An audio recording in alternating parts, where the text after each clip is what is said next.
गाय ने स्त्रियों को कौन सा श्राप दिया था जिसे स्त्रियां आज भी भुगत रही है?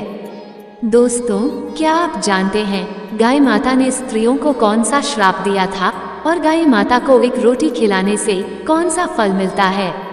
आखिर गाय माता को एक रोटी खिलाने से कौन सा पाप नष्ट हो जाता है? दोस्तों, हमारे हिंदू धर्म में गाय को माता कहा जाता है और गाय माता की पूजा भी की जाती है। इस ब्रह्मांड में गाय ही एक ऐसी पशु है जिसकी पूजा, आराधना और सेवा करने से गरीब व्यक्ति भी अमीर बन सकता है। गाय की पूजा करने से समस्त मनोकामनाएं तुरंत पूर्ण हो जाती है। दोस्तों, गाय माता के शरीर में कई कोटि देवी देवताओं का वास होता है। इस वजह से गाय माता की पूजा करने से हमें समस्त देवी देवताओं का आशीर्वाद एक साथ प्राप्त होता है। दोस्तों, आज हम आपको बताएंगे कि गाय माता को एक रोटी खिलाने से कौन सा फल मिलता है। गाय माता का वह कौन सा अंग है जिसे सिर्फ स्पर्श करने से ही व्यक्ति के सारे दुख दर्द दूर हो जाते हैं, और जो व्यक्ति गायों को दुख देता है, उन्हें मारता पीटता है, उसे कौन सा दंड मिलता है, और किस कारण गाय माता ने क्रोधित होकर समस्त स्त्रियों को श्राप दे दिया था जिसे स्त्रियां आज भी भुगत रही हैं। तो चलिए शुरू करते हैं। एक बार भगवान भोलेनाथ कैलाश पर्वत पर विराजमान थे। तभी अचानक से नारद जी नारायण नारायण का जाप करते हुए उनके पास आकर रुक जाते हैं और भगवान शिव जी को प्रणाम करते हैं। तो भगवान शिव देवर्षि नारद से कहते हैं, कहिए नारद जी, किस प्रयोजन से आना हुआ?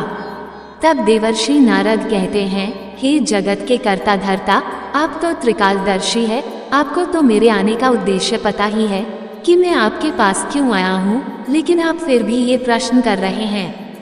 तब भगवान भोलेनाथ कहते हैं, हे देवर्षि नारद, हम आपकी दुविधा को समझते हैं। आप बिल्कुल निश्चिंत होकर हमसे अपने प्रश्नों को पूछिए, हम आपको आपके प्रश्नों का उत्तर अवश्य देंगे। तब देवर्षि नारद बोले, हे प्रभु, अभी अभी मैंने देखा कि कुछ लोग गौ माता की पूजा कर रहे थे, उन्हें रोटियां खिला रहे थे, उनकी सेवा कर रहे थे। मैं गाय को रोटी खिलाने का महत्व जानना चाहता हूँ, और जो व्यक्ति गायों की सेवा करता है, उनकी पूजा करता है, उन्हें कौन सा फल मिलता है? वहीं दूसरी तरफ मैंने देखा कि कुछ लोग गाय माता पर अत्याचार कर रहे थे। उन्हें ऐसा करने पर कौन सा दंड मिलता है, और वह कौन सा ऐसा श्राप था जो गाय माता ने समस्त स्त्रियों को दिया था, जिसे कलयुग की समस्त स्त्रियां भोग रही है? मेरी यह जानने की तीव्र इच्छा हो रही है। तब भगवान शिव मुस्कुराते हुए देवर्षि नारद जी से कहते हैं, नारायण भक्त नारद जी, आपके ये सभी प्रश्न बहुत ही महत्वपूर्ण हैं, और आपने इन सभी प्रश्नों को पूछकर पूरे ब्रह्मांड का उद्धार कर दिया है। लेकिन मैं आपको आपके इन प्रश्नों का उत्तर देने से पहले आपको एक अत्यंत ज्ञानवर्धक कहानी सुनाना चाहता हूँ। जो भी भक्त इस कहानी को पूरा सुनता है, उसके मैं 32 अपराध माफ करता हूँ। दोस्तों, भगवान शिव जी कहते हैं, भारत के रायपुर शहर में गोपाल नाम का एक धनवान सेठ रहता था। वह प्रतिदिन ईश्वर की पूजा आराधना करता था। उसके जीवन में कोई दुख दर्द नहीं था। वह सुखपूर्वक अपने जीवन का निर्वहन कर रहा था। लेकिन कहते हैं ना कि बिना सुख और दुख का मनुष्य बिना जल के मछली के समान होता है। इसलिए मनुष्यों के जीवन में सुख के साथ दुख का आगमन होना ही चाहिए। उस सेठ के साथ भी ऐसा ही कुछ हुआ था। उसके जीवन में सिर्फ एक ही दुख था कि उसको अभी तक संतान प्राप्ति का सुख नहीं मिला था। इस वजह से वह बहुत ही दुखी रहता था। उसने अपनी पत्नी को ना जाने कितने वैद्यों और हकीमों को दिखा दिया था, लेकिन उसे संतान की प्राप्ति नहीं हो रही थी। एक दिन गोपाल अपने किसी कार्य से किसी नगर की तरफ जा रहा था। तब उसने देखा कि एक तपस्वी महात्मा जी अपनी साधना में लीन है। तब वह गोपाल महात्मा जी के पास रुक जाता है। कुछ देर ऐसे ही बैठने के बाद तपस्वी महात्मा जी अपनी आंखें खोलते हैं। तो वह गोपाल उन महात्मा जी से कहता है, हे मित्र, मैं अपने जीवन से बहुत ही परेशान हूँ, कृपया आप मुझे इस कष्ट से निजात दिलाए। तब वे महात्मा जी उस गोपाल नाम के सेठ से कहते हैं, हे वत्स, तुझे किस बात का कष्ट है? लगता नहीं है कि तुझे कोई कष्ट भी होगा। फिर गोपाल बड़े ही दुखी भाव से कहता है, मेरा कष्ट ये है कि मेरे विवाह को कई वर्ष हो चुके हैं, लेकिन अभी तक मुझे संतान की प्राप्ति नहीं हुई है। कृपया आप मुझे ये बताने का कष्ट करें कि मुझे संतान की प्राप्ति क्यों नहीं हो रही है, और आप कृपया करके मुझे संतान प्राप्ति का उपाय भी बताएं, जिसे करने के बाद मुझे संतान का सुख मिल सके। तब वे महात्मा जी अपनी अंतर मन की शक्ति से उस गोपाल नाम के सेठ के जीवन में घटित सभी घटनाओं को देख लेते हैं और क्रोध में उस सेठ से कहते हैं, अरे मूर्ख मानव, तूने घोर पाप किया है। क्या तुझे याद नहीं, एक बार जब तू किसी नगर को जा रहा था, तब एक वृक्ष के नीचे एक गाय अपने बछड़े के पास भूख प्यास से तड़प रही थी। तब तूने ना तो उस गाय को भोजन करवाया और ना ही तूने उस गाय को प्रणाम किया था। उस गाय ने तुझसे सहायता भी मांगी थी, लेकिन तूने उस दिन उस गाय माता की पुकार को सुनकर भी नजरअंदाज कर दिया था, और तेरी इसी उद्दंडता को देखकर उस गाय ने तुझे संतान न होने का श्राप दे दिया था। हे मानव, जो भी व्यक्ति गाय माता को कष्ट में देखकर उनकी सहायता नहीं करता है, उस व्यक्ति को घोर पाप लगता है।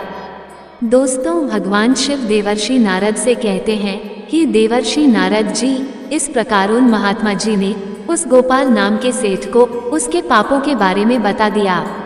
तब वह सेठ रोते हुए कहता है, हे भगवान, मुझसे इतना बड़ा पाप कैसे हो गया? मुझे अपने आप से घृणा हो रही है। मेरी वजह से उस गाय और उसके बछड़े को इतना दुख सहना पड़ा। फिर वह गोपाल नाम का सेठ उन महात्मा जी से कहता है कि गुरुदेव, मैं अपने इस पाप का पश्चाताप करना चाहता हूँ। मैं जानता हूँ कि मेरा अपराध क्षमा योग्य नहीं है, लेकिन फिर भी मैं अपनी इस उद्दंडता का प्रायश्चित करना चाहता हूँ। कृपया करके आप मुझे इसका कोई उपाय बताएं, जिसे करने के बाद मुझे मेरे पापों से मुक्ति मिल सके। फिर वे महात्मा जी उसे गोपाल नाम के सेठ से कहते हैं, हे गोपाल, तुम दुखी मत हो। इसका उपाय यह है कि तुम मेरे आश्रम के समीप रहने वाली कालिंदी नाम की गाय की सेवा करो, उसकी पूजा आराधना करो। वह तुमको अवश्य ही पुत्र का आशीर्वाद देंगी। फिर वे महात्मा जी गोपाल को एक मंत्र जाप करने के लिए कहते हैं और कहते हैं कि तुम्हें इस मंत्र का जाप करना है। अगर पहले ही बार मंत्र का जाप करने से वह कालिंदी नाम की गाय तुम्हारे पास आ जाती है, तो तुम्हें पुत्र की प्राप्ति अवश्य होगी, और अगर वह गाय किसी वजह से तुम्हारे पास नहीं आती है, तो अवश्य ही तुझसे पृथ्वी की सारी गाय माताएं रुष्ट हो गई है। तब वह सेठ उस मंत्र का जाप करने लगता है। उसके पहली बार ही मंत्र का जाप करते ही वह कालिंदी नाम की गाय उस आश्रम में उस गोपाल नाम के सेठ के पास आने लगती है। उस गाय को आता देखकर वे महात्मा जी बोले, हे वत्स, तू देख, तेरे केवल एक बार ही मंत्र का जाप करने से ये कालिंदी नाम की गाय स्वयं चलकर तुम्हारे पास आ रही है। तू बहुत ही भाग्यशाली है। ये गाय निश्चित ही तेरे सभी दुखों को दूर कर देगी। तू इस कालिंदी नाम की गाय को वन में चराकर इसकी सेवा करना, जंगल में रहने वाले हिंसक पशुओं से इसकी रक्षा करना, और अपनी पत्नी से भी कह देना कि वह भी इस कालिंदी नाम की गाय की सेवा करे, इसकी पूजा आराधना करें, जिससे प्रसन्न होकर ये गाय तुझे संतान प्राप्ति का आशीर्वाद प्रदान करें। फिर वह गोपाल उन महात्मा जी को प्रणाम करके उस कालिंदी नाम की गाय को अपने साथ अपने घर ले जाता है और अपनी पत्नी से कहता है कि भाग्यवान, हमें संतान के लिए इस कालिंदी नाम की गाय की सेवा करनी है। दोस्तों, भगवान शिव देवर्षि नारद जी से आगे बताते हैं कि उसके दूसरे दिन सुबह होते ही उस गोपाल सेठ की पत्नी उस गाय की पूजा करती है, उसे कुछ रोटियां खिलाती है। फिर वह सेठ उस गाय को चराने के लिए वन में लेकर चला जाता है, और उस वन में पहुंचकर वह सेठ उस गाय को हरी हरी घास खिलाने लगता है। और जब वह कालिंदी नाम की गाय किसी वृक्ष के नीचे विश्राम करने के लिए बैठती है, तो वह सेठ भी उसके साथ बैठ जाता है और विश्राम करने लगता है। फिर वह गोपाल नाम का सेठ उस गाय के शरीर पर बैठी हुई मच्छर मक्खियों को हटाने लगता है और अपने हाथों से उसके मस्तक को सहलाने लगता है। इस प्रकार से उस सेठ को उस गाय की सेवा करते हुए जब शाम हो जाती है, तो गोपाल उस गाय के साथ अपने घर लौट आता है। घर पहुंचते ही वह गाय जब अपनी पूंछ से धूल उड़ाती है, तो गोपाल का घर पवित्र हो जाता है और उसके सभी पाप नष्ट हो जाते हैं। फिर गोपाल की पत्नी उसकी विधि पूर्वक पूजा आराधना करती है और उसके चरणों में कई बार मस्तक झुकाती है। फिर उस कालिंदी नाम की गाय से प्रार्थना करती है और हाथ जोड़कर वह उसके आगे खड़ी हो जाती है। फिर वह गाय उस गोपाल सेठ की पत्नी की पूजा को स्वीकार कर लेती है और गोपाल की पत्नी पर अपनी दृष्टि डालकर उसके सभी दोष समाप्त कर देती है। गाय की दृष्टि पड़ते ही उस सेठ की पत्नी पवित्र हो जाती है। इस प्रकार से उस गोपाल सेठ को उस कालिंदी नाम की गाय की सेवा करते हुए 28 दिन बीत जाते हैं। फिर 29वें दिन जब गोपाल उस गाय को लेकर वन में चला जाता है और उस वन में पहुंचकर वह गाय वन के बीच में चली जाती है, जहां पर कई सारे पेड़ पौधे, झाड़ियां और बड़ी बड़ी घास थी। वह गाय एक झाड़ी के पीछे छिपकर घास चरने लगती है। इतने में ही एक शेर पीछे से आकर उस कालिंदी नाम की गाय को बलपूर्वक दबोच लेता है। गोपाल को शेर के आने की आहट तक नहीं होती है। उस शेर के कसकर दबोचे होने के कारण वह कालिंदी गाय दर्द भरे स्वर में जोर से बोलने लगती है कि सेठ मेरी रक्षा करो, सेठ मेरी रक्षा करो। और जैसे ही गोपाल उस गाय की आवाज सुनता है, वैसे ही वह दौड़ता हुआ उस गाय के पास पहुंच जाता है और वह देखता है कि एक खूंखार शेर ने कालिंदी नाम की गाय को बलपूर्वक दबोच रखा है। इस वजह से उस गाय की आंखों से आंसुओं की धारा बह रही है। तो गोपाल बहुत ही दुखी हो जाता है और एक हाथ में डंडा उठा लेता है। दोस्तों, भगवान शिव जी कहते हैं, हे देवर्षि नारद जी, जब गोपाल डंडा उठाता है उस समय वह उस शेर की तरफ नहीं देख रहा होता है, लेकिन इस समय जब उस शेर की तरफ देखता है तो उस शेर की दृष्टि पड़ते ही डर के मारे गोपाल का शरीर कांपने लगता है, उसकी सारी शक्ति छीन हो जाती है। फिर वह शेर गोपाल से ऊंची आवाज में कहने लगता है कि मेरे ऊपर प्रहार करना तुम्हारे बस की बात नहीं है, क्योंकि भगवान शिव मेरी ही पीठ पर पैर रखकर नंदी पर बैठते हैं। इसलिए तू मुझे मारने की चेष्टा मत कर और यहाँ से लौट जा। शायद ईश्वर ने इस गाय को भोजन के रूप में मुझे भेंट किया है, इसीलिए तुम मुझे परेशान मत करो। तुम अपनी जान बचाकर तुरंत यहाँ से निकल जाओ। फिर गोपाल उस शेर से कहता है, कृपया आप इस गाय को ना मारे। ये गाय एक बहुत ही तपस्वी महात्मा जी ने मुझे मेरे सभी मनोरथों को पूर्ण करने के लिए दी है। कृपया आप इसकी हत्या ना करें, क्योंकि इसकी हत्या करने पर तुम्हें महापाप लगेगा और इसका एक छोटा बछड़ा भी है जो घर पर इसका इंतजार कर रहा है। महात्मा जी ने मुझे इस गाय की रक्षा और सेवा करने का आदेश दिया है। मैं इस गाय को छोड़कर नहीं जा सकता। तुम भगवान शिव के सेवक हो, इसीलिए तुम्हारे हाथ से इस गाय को छुड़ाना मेरे लिए संभव है। इसलिए हे मृगराज, मेरी आपसे विनती है कि आप इस गाय को छोड़ दीजिए। इसके बदले में मैं आपको अपना पूरा शरीर समर्पित करता हूँ। आप मुझे खाकर अपनी भूख शांत कर लीजिए। इससे उन महात्मा जी के आदेश का पालन भी हो जाएगा, मेरे द्वारा गाय की रक्षा भी हो जाएगी, साथ ही साथ गाय माता की रक्षा के लिए प्राण त्यागने से मुझे स्वर्ग की प्राप्ति हो जाएगी। इतना कहकर गोपाल उस शेर के सामने हाथ जोड़कर और आंखें बंद करके बैठ जाता है। फिर अचानक से गोपाल के कानों में एक स्वर सुनाई देने लगता है कि हे पुत्र, उठो, मैं तुम्हारी सेवा से बहुत ही प्रसन्न हूँ। ये सुनकर गोपाल उठकर खड़ा हो जाता है और वह अपने सामने उस गाय को देखता है और मन में सोचते हुए कहता है, वह शेर कहीं दिखाई नहीं दे रहा है जिसने आपको बलपूर्वक दबोच रखा था। तब वह कालिंदी नाम की गाय गोपाल से कहने लगती है, पुत्र, मैंने ही अपनी माया से शेर का रूप धारण कर लिया था। मैं तुम्हारी परीक्षा लेना चाहती थी।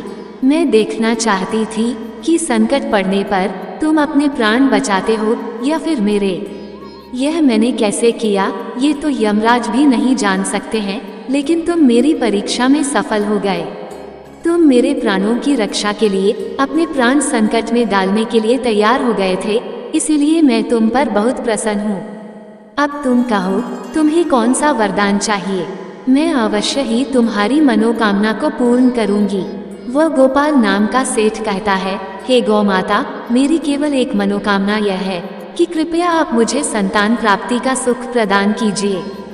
फिर कालिंदी नाम की गाय ने कहा, हे पुत्र, तुम एक पत्ते के धोने में मेरा दूध लेकर अपनी पत्नी के साथ ग्रहण करो। इससे तुम्हें धर्म का पालन करने वाली संतान की प्राप्ति होगी। वह गोपाल नाम का सेठ कहने लगा है, हे गौ माता, मैं आपके मधुर वचनों को सुनकर बहुत ही मुग्ध हो चुका हूँ। अब आप मेरे साथ मेरे घर चलिए, मैं आपकी पूजा करके आपको भोजन कराता हूँ और सभी प्रकार के अनुष्ठानों को पूरा करके आपके अमृत समान दुग्ध का पान करता हूँ। उसके बाद वह गोपाल नाम का सेठ उस गाय को अपने साथ लेकर अपने घर चला जाता है। घर पहुंचने पर उस सेठ की पत्नी उस गाय की पूजा पाठ करने लगती है। तब उस गाय ने गोपाल की पत्नी से कहा, हे पुत्री, तुम मेरी पीठ को स्पर्श करो, इससे तुमको अत्यंत गुणवान, धर्म का पालन करने वाली संतान की प्राप्ति होगी। फिर उस सेठ की पत्नी ने गाय की पीठ को स्पर्श किया। गोपाल और उसकी पत्नी उस गाय की विधिपूर्वक पूजा आराधना करते हैं और उस गाय माता के अमृत के समान दूध को प्रसाद समझकर ग्रहण करते हैं। फिर वे दोनों उन महात्मा जी के पास पहुंच जाते हैं। तभी महात्मा जी उन दोनों को खुश देखकर कहने लगते हैं, हे धनेश, अब ये गाय तुम दोनों से बहुत ही प्रसन्न है। अब तुम्हारी सभी मनोकामनाएं अवश्य ही पूर्ण हो जाएंगी। दोस्तों, भगवान शिव जी कहते हैं, हे देवर्षि नारद जी, जो भी मनुष्य गाय की सेवा करता है, उसे भोजन खिलाता है, उसकी पूजा आराधना करता है, उसकी सभी मनोकामनाएं पूर्ण हो जाती हैं।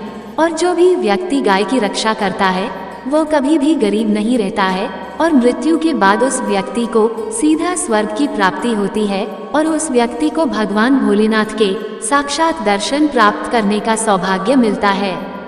जो भी व्यक्ति श्रद्धा पूर्वक गाय का दूध पीता है, उसे कोई बीमारी नहीं होती है और जो व्यक्ति गाय की पीठ को स्पर्श करता है, उसके सभी पाप तुरंत ही नष्ट हो जाते हैं। जो व्यक्ति गाय को एक रोटी खिलाता है, वह व्यक्ति नरक की वैतरणी नदी को गाय की पूंछ पकड़कर पार कर लेता है। इतना करने से ही मनुष्य सभी ऐश्वर्य और यश को प्राप्त कर लेता है। वह व्यक्ति कभी भी गरीब नहीं रहता है। अतः हमें गाय माता की सेवा आराधना अवश्य करना चाहिए, क्योंकि ऐसा करने से मनुष्य को 7 पीढ़ियों तक मनुष्य योनि में जन्म लेने का सुख प्राप्त होता है। गाय माता की सेवा करने वाला व्यक्ति रंग से राजा भी बन सकता है। दोस्तों, भगवान शिव जी देवर्षि नारद से कहते हैं, इस प्रकार गोपाल के द्वारा उस कालिंदी नाम की गाय की सेवा करने से उसे एक पुत्र की प्राप्ति होती है।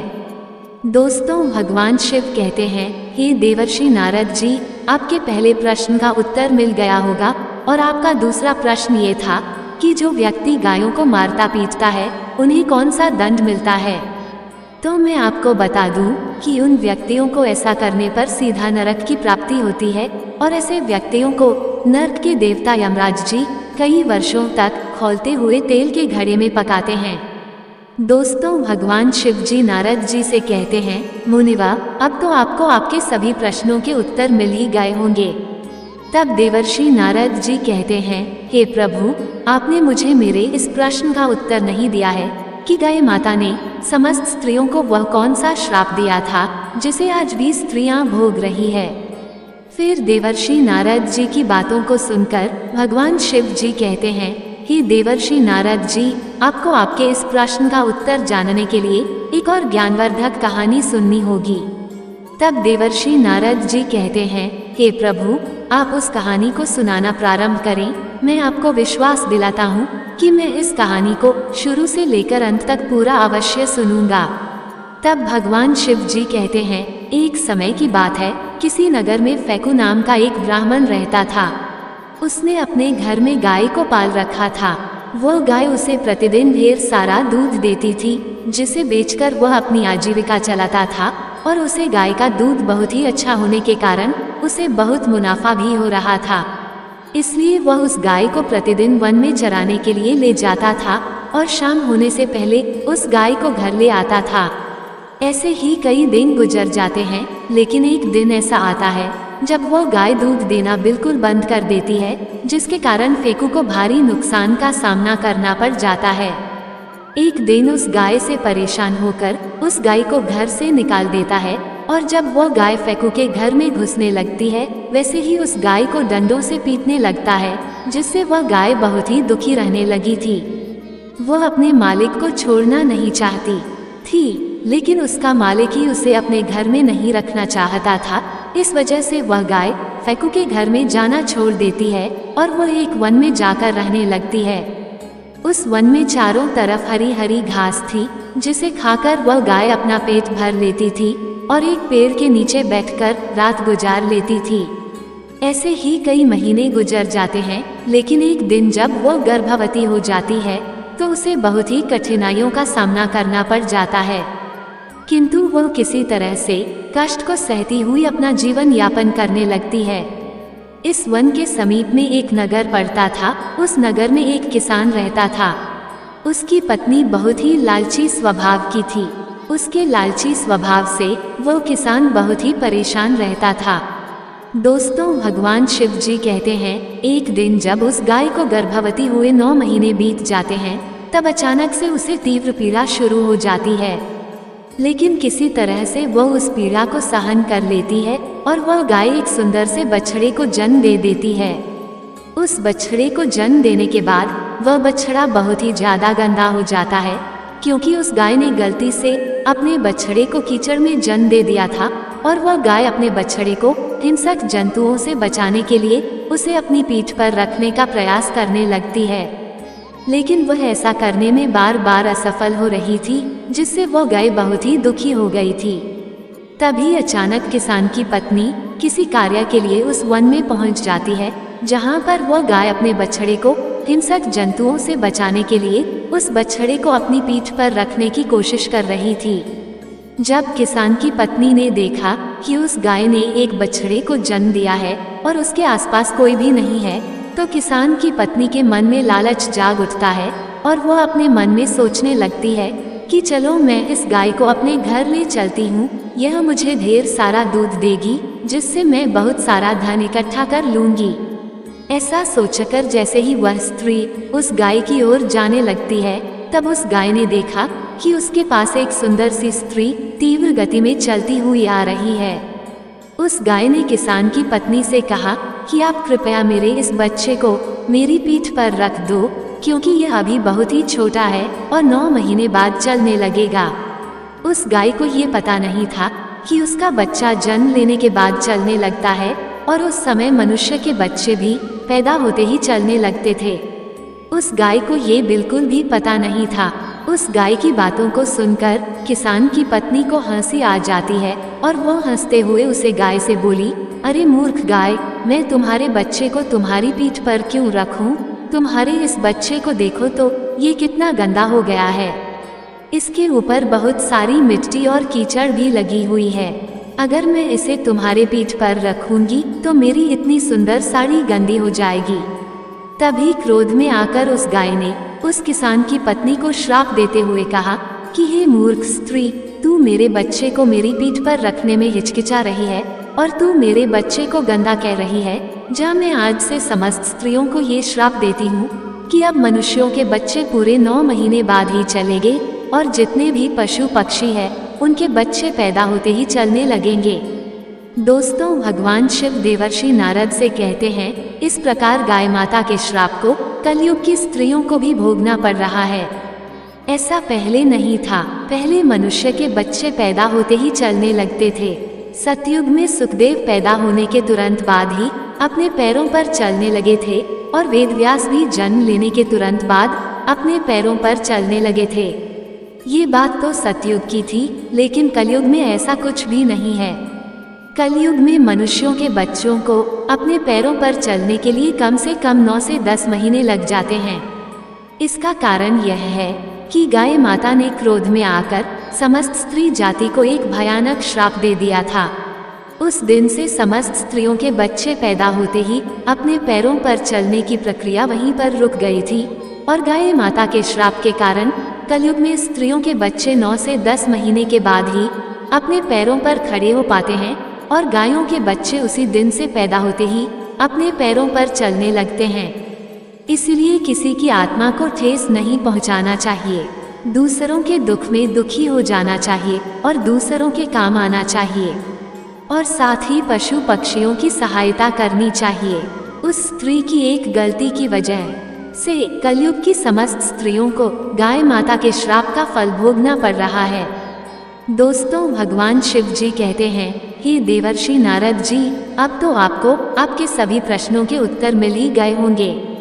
तब देवर्षि नारद जी कहते हैं कि हे प्रभु, अब मुझे मेरे सभी प्रश्नों के उत्तर मिल गए हैं और आपने मुझे बहुत ही महत्वपूर्ण ज्ञान दिया है। मैं आपको विश्वास दिलाता हूँ कि मैं इस ज्ञान का विस्तार पूरे देवलोक में अवश्य करूँगा। दोस्तों, आपको ये कथा कैसी लगी, कृपया कमेंट करके जरूर बताएं। वीडियो पसंद आया हो तो लाइक करें और चैनल को सब्सक्राइब जरूर करें। और हाँ, कमेंट बॉक्स में हर हर महादेव लिखना ना भूलें। धन्यवाद।